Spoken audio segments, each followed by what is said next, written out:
Mela and the Elephant, written by Dao Pumiruk and illustrated by Ziyu Chen, published by Sleeping Bear Press. Mela set out to explore the banks of the Ping River near her home. Her little brother followed to the edge of the yard, hoping she'd take him along. "What will you give me if I take you?" He had nothing to offer. "Then you stay home," Mela announced. She turned and skipped along the road and across the grassy field before reaching the steep river bank. She watched the water sparkle and splash below. Mela hurried down to the river's edge. When she reached the dock, she saw a large fish swimming by. What a fine dinner that fish would make, Mela thought. She hopped into her uncle's boat, grabbed his net, and tossed it far into the river to scoop up the silvery fish.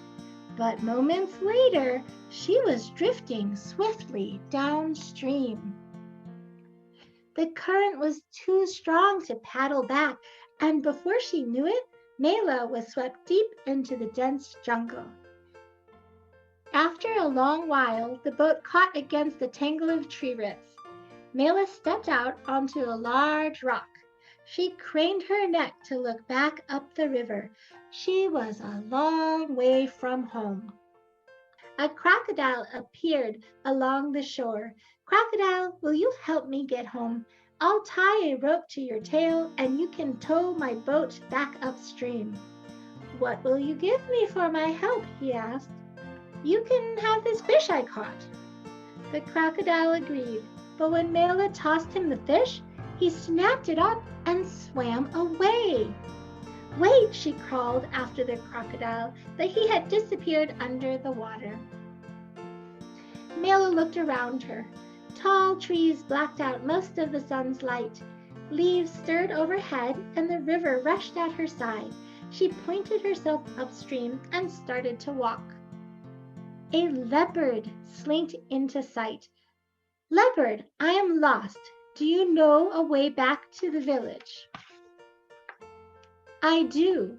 What will you give me if I show you?" Mela thought a moment.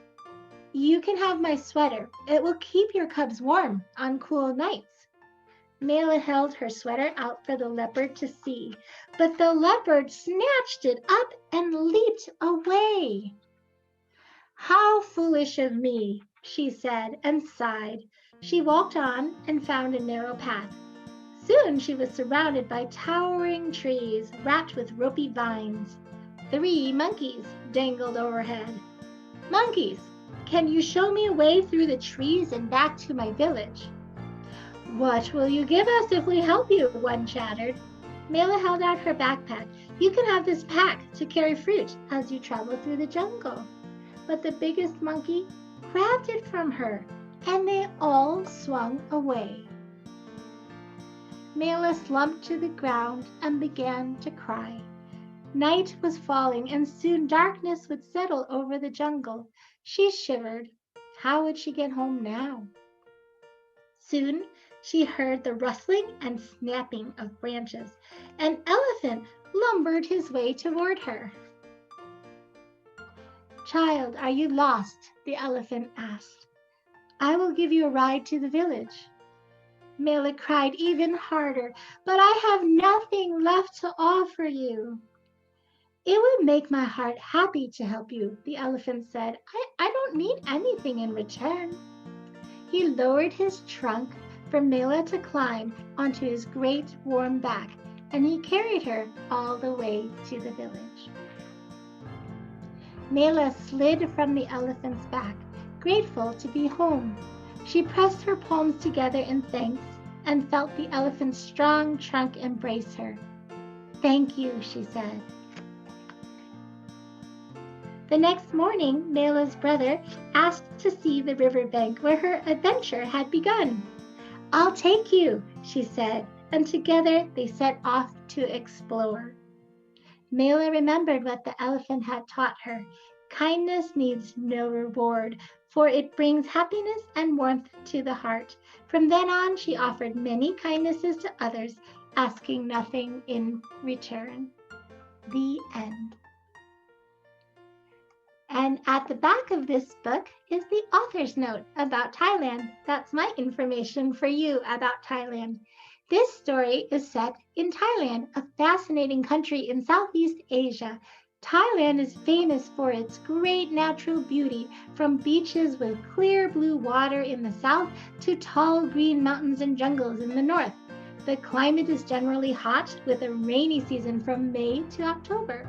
About 67 million people live in this country, and its nickname is the Land of Smiles.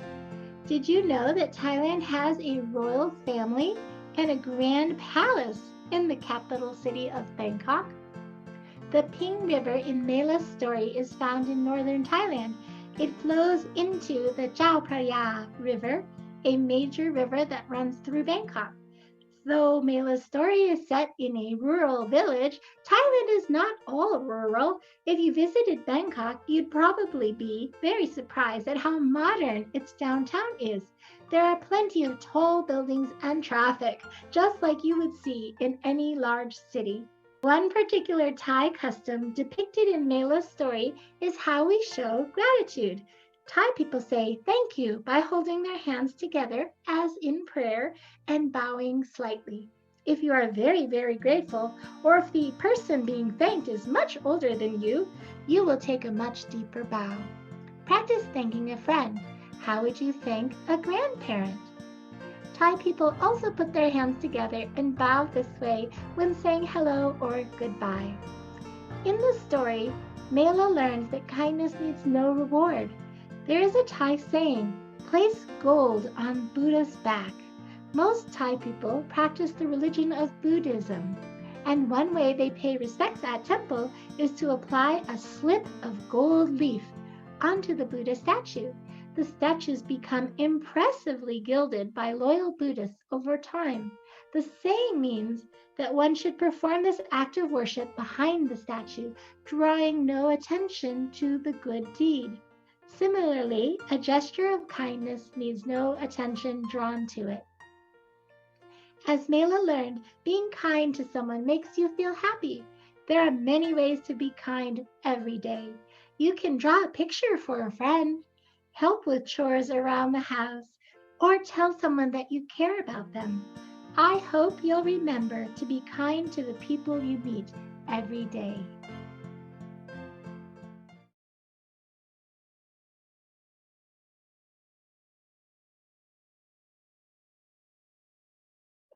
Hi everyone, my name is Shuli De La Fuente Lau and I am here with Oakland Asian Cultural Center's YouTube channel to have a craft and conversation session with author and illustrator Dao Pumirak. I am the creator behind the Instagram account Asian Lit for Kids. It's a platform that showcases books with Asian characters. So I'm so excited to be here and thank you so much, Dao, for reading your story with us. I would like to introduce her now. Hello, Shuli. Thank you for being here with me. Of course. Hi, Dao. That was such a wonderful story. Why don't you start us off with telling us a little bit about who you are and a little bit about your writing journey? Okay, my name is Dao Pumirak, like you said. I'm from Thailand originally. I was born there, and then I moved to America when I was very young, maybe not even 3 years old. But I decided to become a pediatrician before becoming an author and illustrator. And this happened, the transition happened when my kids were at home. I was at home with me and they were little, and we'd play and do arts and crafts on the floor a lot, and then we'd start drawing. And then I was inspired to start writing and illustrating children's books. That's how I got started, and I will not look back. I love it so much. That is awesome. I didn't know about your other career background. What was your first book or in like as an author or an illustrator? My first traditionally published book was Maya Lin, Artist Architect of Light and Lines. I have it back there. And it was written by Jean Walker Harvey, and I'm the illustrator. And what's fun about this one is that they actually translated it to Chinese. So I have a Chinese version of it as well. That was in 2017 when it came out, and I've had several more since then. Cool. And you're mostly an illustrator for most picture books, right? Most of them I illustrate, yes.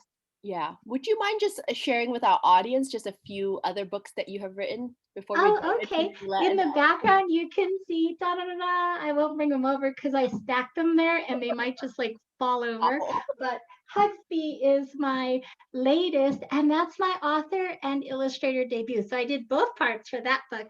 And I have lots of Hugsby paraphernalia in the background because I like to sew as well. Mhm. And he's a pet monster, and the little girl is kind of insecure and learns to love him for just the way he is. So that one just came out recently. One girl I illustrated for Andrea Beatty. She is the author of all the Rosie Revere questionnaire series books, and she's really awesome. STEM books for kids, those are the ones to get. Equal Shot just came out recently that I illustrated with Helene Becker. It's right next to Counting on Catherine, which is the book I did with Helene Becker before. And that one won a Cook Award. So that one's probably been circulated that Wow. one probably has been circulated the widest of all of my books. And then in the back, I have Mouse's Christmas Gift. Well, am I going on and on too long? I have a lot of projects. I love hearing about all of them. Could you tell us a little bit about your journey in writing Mila and the Elephant? You are both the author and Yes. illustrator, is that correct? This one I'm just the Yeah. author for, and the Oh, illustrator is Ziyu Chen, and she lives in Singapore. So this book, I started out as entry for a contest. It mhm. was for the SCBWI, Society for Children's Book Writers and Illustrators, on the Verge Emerging Voices Award. And it was an award created to promote diversity in children's books. I wrote it and I illustrated it and I submitted it and I won the contest. And that was in 2013. And since then, I started submitting the project. Mhm. Eventually, I got a yes from Sleeping Bear Press. And they said, we were wondering if we could use a different artist. And I said, whatever it takes to get me published, you can have the manuscript. And I'm so glad that they worked with ZU on the illustrations because she did an amazing job. She is such a talented illustrator. And to be honest, my art wasn't ready back then. Mm. I am self-taught, so I had to develop my style along the way. Now I probably would say, yeah, I want to illustrate it. Mm-mm. I love that. And I also love that all the work you put into putting this book out into the world. I think there are so few books about Thailand with Thai characters, and all the more even fewer. I feel like you're one of the only, if not the fewest, picture book authors, Thai authors who've actually written a book about Thai characters. And I think that's really special. So just thank you for your work in putting that out there. My next question might might be hard to answer because I'm sure there's so many different possible answers you could think of. But like, if what do you love about Thai culture? What do you want people to know about Thailand and what it's like to be Thai? I think people should know that its nickname is the Land of Smiles. So Thai people are known to be very friendly and we smile a lot. And I guess I'm a good example of that because I smile all the time. But it's known very much for its beautiful beaches. We have so much water around our country. So people usually visit to go on holiday at the beaches that are just gorgeous. But there are also jungles. And like I have in the author's note of my book, there are some big cities too, especially Bangkok, the capital city. Do you, well, kids who are watching, do you know of any really significant and important Thai Americans? Ooh, there are a few around. I think the most famous one right now is Tammy Duckworth. She's Mm. a senator in Illinois and she is amazing. And guess what? I didn't even tell you yet, but that's a book that's coming out next year, probably. That I get to illustrate, and I'm working on those illustrations right now.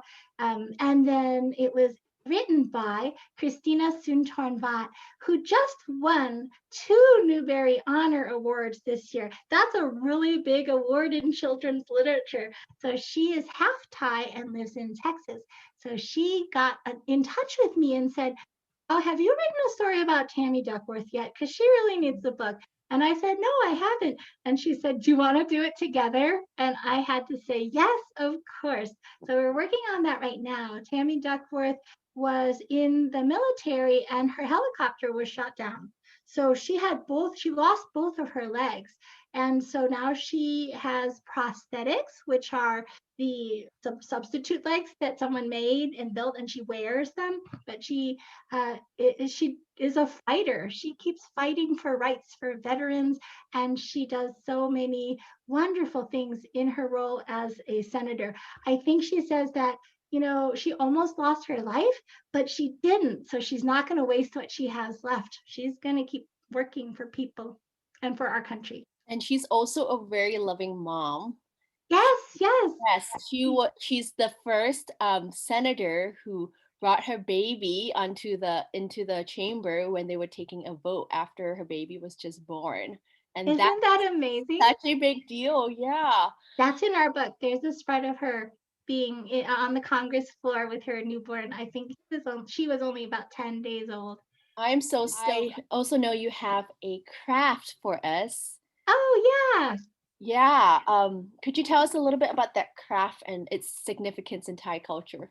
Okay, this is a Thai jasmine flower garland that we're going to make together.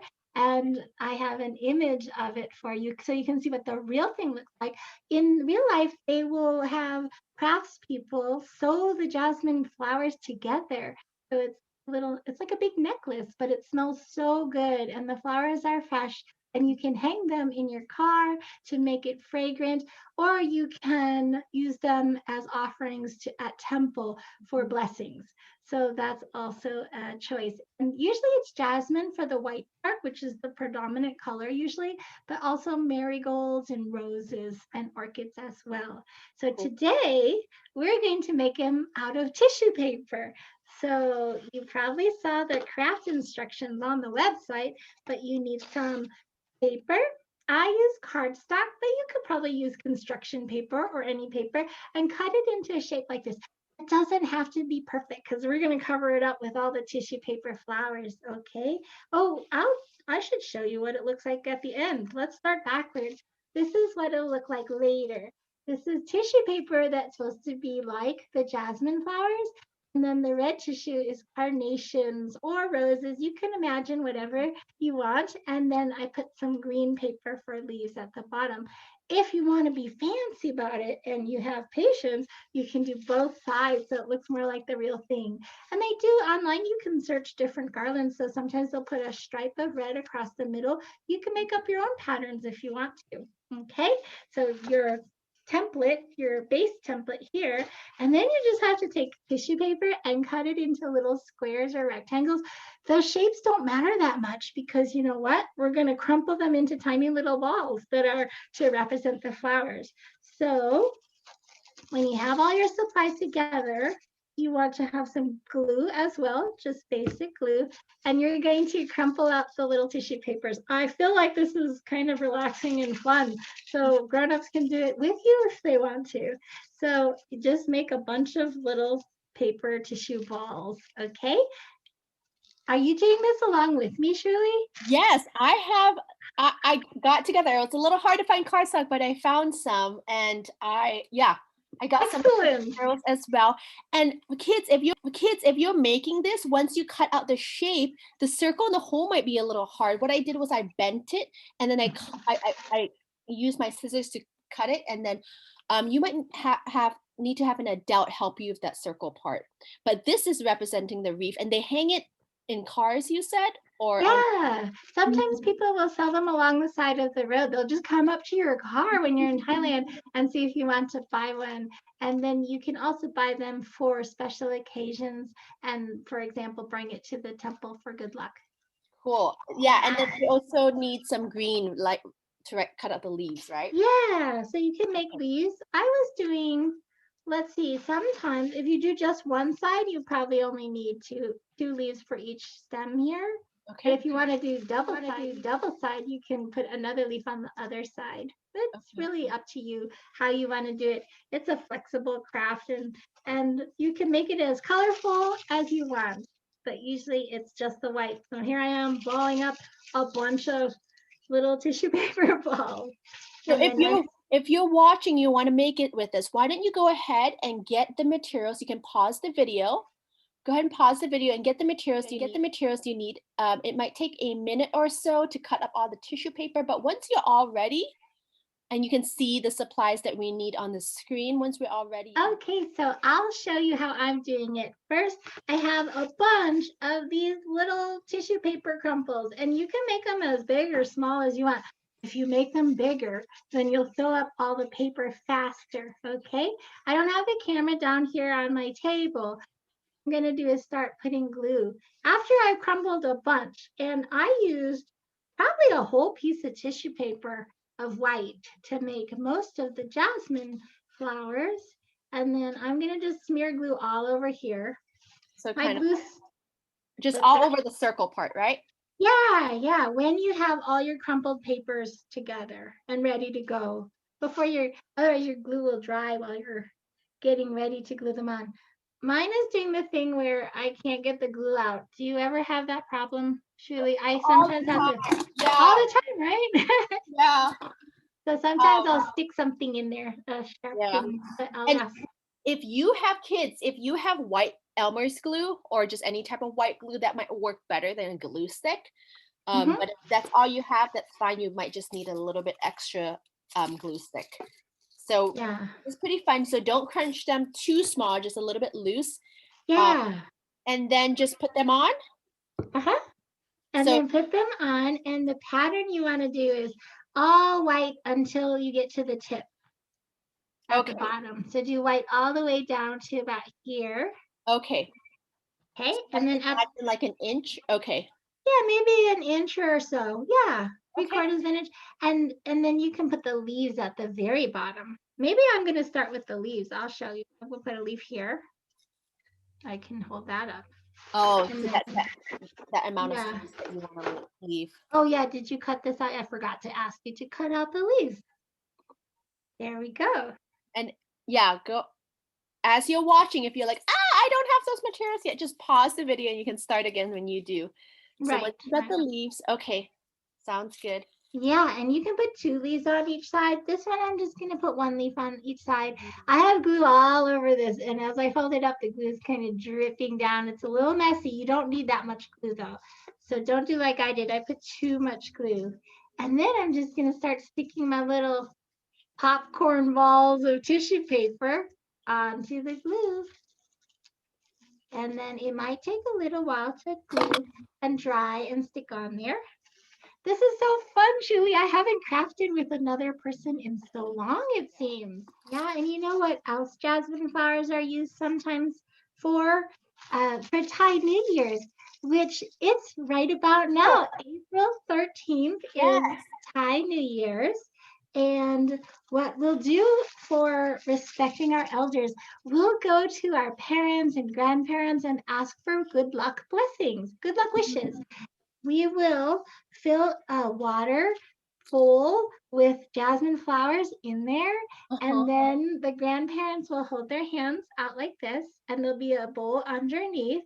And then we'll pour water, the jasmine fragrant water, over their hands, and they'll say Happy New Year, because that's the Thai New Year in April.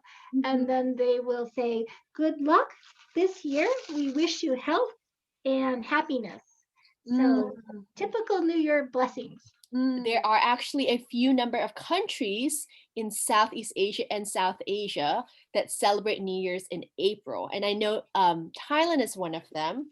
And so is Cambodia, Laos. I know some parts of Nepal and even some parts of India and Sri Lanka have some type of celebration at this time.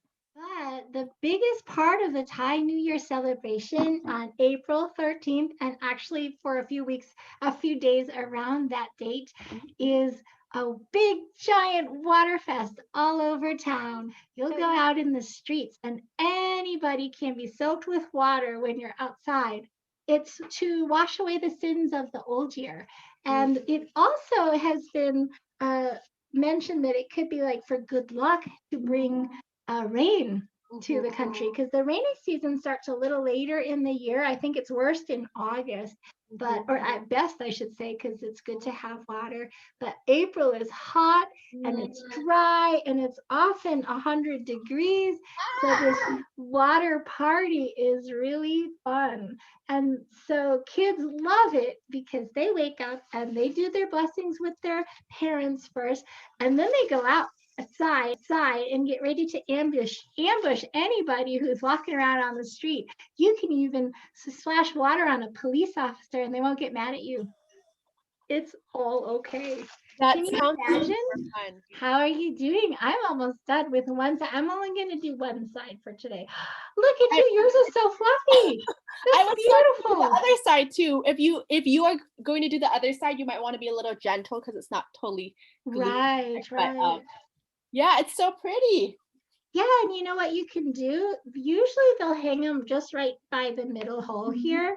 But if you wanted to, you can poke a hole at the top and put a string, and then you can hang it somewhere like a Christmas ornament or other holiday ornament. But you don't have to. The other last thing that I would do if you wanted to is find a perfume that you like, and you can spray some body spray or something that smells good, and then you can hang it somewhere in your house and it'll smell really good.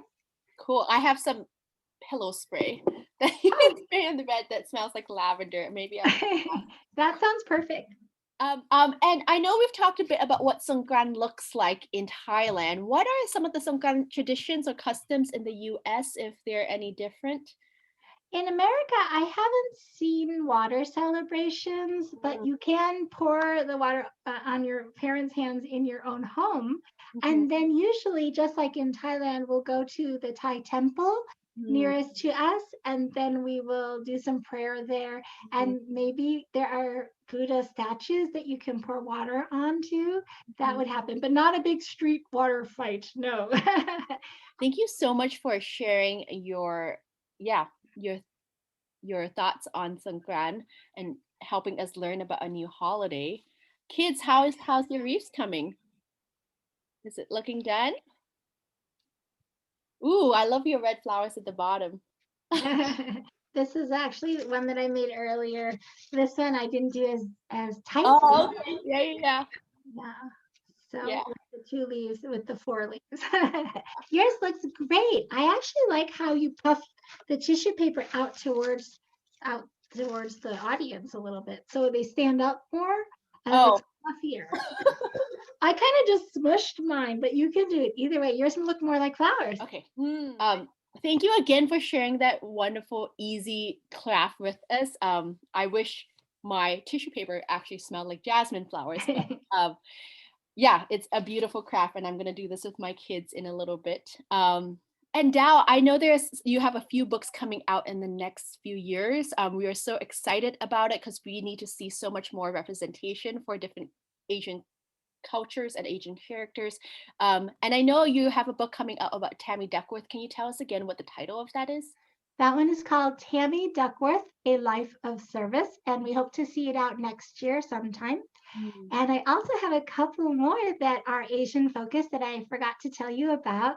Last Flight is with Kristen Jiang is the author. She's Vietnamese, and the story is about the last commercial flight that took Vietnamese people out of Vietnam to America. And that's right before the capital fell. So there was a war going on. So it's an amazing story that Kristen wrote, and I am so honored that I was chosen to illustrate it. And then lastly, I haven't sold this project yet, but it's a book that I wrote about Songkran, the Thai New Year that we talked about today. So hopefully that one will become a book, but it'll probably be 2 or 3 years in the making. Oh, that's so exciting. We don't have any picture books about Songkran, so I'm so looking forward to that one. Thank you again, and Happy New Year for all our viewers and watchers who celebrate. There are some free downloadable activities like coloring pages. You can find directions for the wreath activity available on oacc.cc, Oakland Asian Cultural Center's webpage. And if you would like to purchase Dao Pumirak's book, Mila and the Elephant, which you read earlier, please check out OACC's website and YouTube channel. There will be a link right there. Thank you again and Happy New Year, everyone. ชื่อลี่ขอบคุณค่ะ ขอบ Thank คุณ you ค่ะ Bye Thank you. bye Bye.